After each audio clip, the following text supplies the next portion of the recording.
ओए माछ नहीं आसी माछ की फटा फटा कर खाଇବା ମାଛ ଆମ୍ବିଳ କରିବି।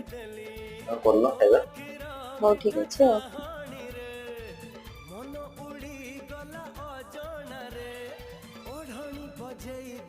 ପାଗଳ ହେଲି ମନ ମୁଁ ଦେଲି